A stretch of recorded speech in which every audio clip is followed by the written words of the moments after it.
একজন ভাই লিখেছেন, আর যদি কোম্পানি ভালো না হয়, কাজ না দেয়, তাহলে দালালকে কি করতে হবে বলেন। ভাই আমার কথাগুলো একটু মন দিয়ে শুনবেন।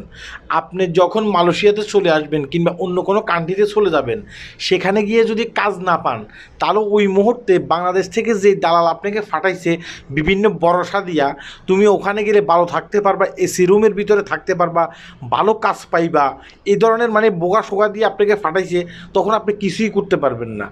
আপনাকে যা করার বাংলাদেশে থাকতেই করতে হবে। ধরেন আপনি বাংলাদেশ থেকে মালয়েশিয়া আসতেছেন, তখন আপনি দালালের সাথে সমস্ত কিছু ভেঙে নেবেন। আপনি তাকে বলবেন যে তুমি আমাকে যেই কোম্পানির কথা বলতেছো, সেই কোম্পানিতে কি আমি আসলে যেতে পারবো কি না, এবং কি যদি সেই কোম্পানিতে যাই, সেই কোম্পানিতে যাওয়ার পরে কি আমি ভালো কাজ কাম পাবো কি না, সেই কোম্পানি কি প্রতি মাসে আমাকে বেতন দিয়ে ফেলবে কি না, নাকি দেখা গেছে কি অন্য অন্য কিছু জালিয়াতি কোম্পানি আছে, সেসব জালিয়াতি কোম্পানির মতো আমাকেও টাকা দেবে না। এই সব কিছু ভেঙে সরে নেবেন। এবং কি দালালকে বাংলাদেশে থাকতে যেই টাকাটা আপনি দেবেন, সেই টাকাটা দেওয়ার সময় তার কাছ থেকে স্ট্যাম্প করে নেবেন।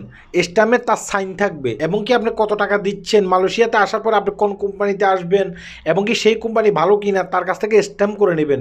স্ট্যাম্প করার সময় অবশ্যই আপনার এলাকার ভিতরে যিনি একটা গণ্যমান্যবান ব্যক্তি আছে তাদের সামনে স্ট্যাম্পটা করবেন। যখন আপনি মালয়েশিয়াতে আসার পরে কিংবা বিদেশে যে কোনো জায়গায় যান, সেখানে গিয়ে যদি আপনি ঠিকঠাক মতো কাজ না পান, পরবর্তীতে যেন এই দালালকে আপনি ধরতে পারেন। আপনি যখন বাংলাদেশে চলে যাবেন, যেন আপনার টাকা পয়সাগুলো আপনি উদ্ধার করতে পারেন, এবং কি গণ্যমান্যবান ব্যক্তিগুলো তখন সাক্ষী দিবে যে তুমি আমাদের সামনে সাইন করছো, তুমি আমাদের সামনে স্ট্যাম্প দিছো, ওই লোকটা এখানে গিয়ে ভালো কাজ পাবে। এখন সেই লোকটা সেখানে গিয়ে ভালো কাজ পায়নি, সে আবার বাংলাদেশে ফেরত আসছে, তুমি এখন সমস্ত টাকা দিয়ে ফেলবা। এই ধরনের একটা স্ট্যাম্প করে নেবেন, এবং কি ভিডিও করে রাখবেন, যেন ভবিষ্যতে সেই দালাল আপনার সাথে জালিয়াতি করতে না পারে। এই কথাগুলো অবশ্যই মাথায় রাখবেন। যেহেতু আপনি লক্ষ লক্ষ টাকা খরচ করে মালয়েশিয়াতে আসবেন, যেহেতু আপনি লক্ষ লক্ষ টাকা খরচ করে বিদেশের অন্য কোনো জায়গায় যাবেন, সেখানে গিয়ে যাওয়ার পরে যদি আপনি কাজ না পান, তাহলে দেখা গেছে কি আপনি হতাশ হয়ে যাবেন।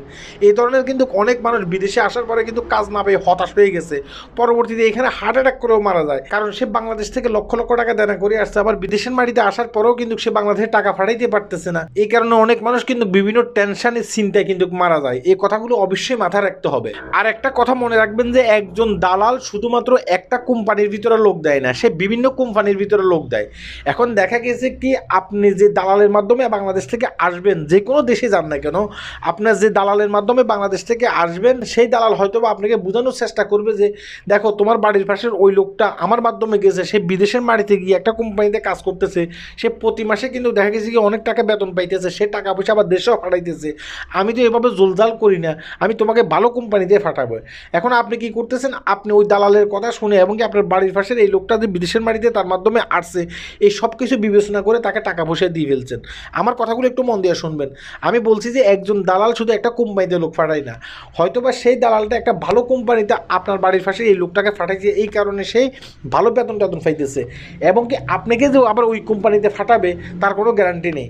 এবং কি হইতে পারে যে আপনাকে অন্য একটা কোম্পানিতে দেবে, সেই কোম্পানিতে ঠিকমতো বেতন দেয় না, টাকা পয়সা দেয় না, তখন আপনি যখন বিদেশের বাড়ি থেকে কান্নাকাটি করবেন, আমি তো এই কোম্পানিতে এসে ভালো নেই, আমি তো খুব খারাপ অবস্থায় আছি, তখন ওই দালাল বাংলাদেশে আপনার ফ্যামিলিকে লোকজনকে বুঝাবে দেখো সেই বিদেশের বাড়িতে টাকা ইনকাম করতেছে ঠিকই, সে বাংলাদেশে টাকা দিচ্ছে না, দেখো আমি কিন্তু আরেকজন ব্যক্তিকে ওই বিদেশের বাড়িতে ফাটাইছি, সে কিন্তু ঠিকমতো বাংলাদেশে টাকা পয়সা দিচ্ছে। এটা হচ্ছে আমাদের বাংলাদেশে থাকা দালালদের কিন্তু একটা কমেন্ট বক্তব্য। দেখেন একজন ব্যক্তি একটা কোম্পানিতে গিয়ে ভালো অবস্থায় এসে দালালের মাধ্যমে আসছে, সে ঠিকমতো বাংলাদেশে টাকা ফাটাইতেছে, আরেকজন ব্যক্তিকে একই দালালে আনছে অন্য একটা কোম্পানির ভিতরে, সে ঠিকমতো দেশে টাকা ফাটাইতে পারতেছে না। এখন দালাল আপনার মা বাবাকে বুঝায় কি আপনি ঠিকমতো বাংলাদেশে টাকা দিচ্ছেন না, অথচ আপনাকে যে কোম্পানিতে দালালটা দিচ্ছে সেই কোম্পানিতে কিন্তু আপনি ঠিকমতো বেতন পাইতেছেন না, আপনি কিন্তু আপনার ফ্যামিলির লোকজনকেও এই বিষয়টা অনেক ক্ষেত্রে বুঝাইতে পারতেছেন না। এই দালালগুলো কিন্তু এই ধরনের চক্রান্ত করে, আর এই ধরনের ভিডিও আমি করি, দালালদের বিপক্ষে কথা বলি, এই কারণে দালালেরা আমাকে পছন্দ করে না, প্রতিনিয়ত সোশ্যাল মিডিয়াতে এসে গালিগালাজ করে। আপনারা ভিডিওগুলো শেয়ার করবেন, আপনারা যখন শেয়ার করবেন তারা যখন গালিগালাজ করবে এবং কি রিপোর্ট মারবে, তাদের রিপোর্টে আর কোনো কাজ আসবে না। আল্লাহ হাফেজ।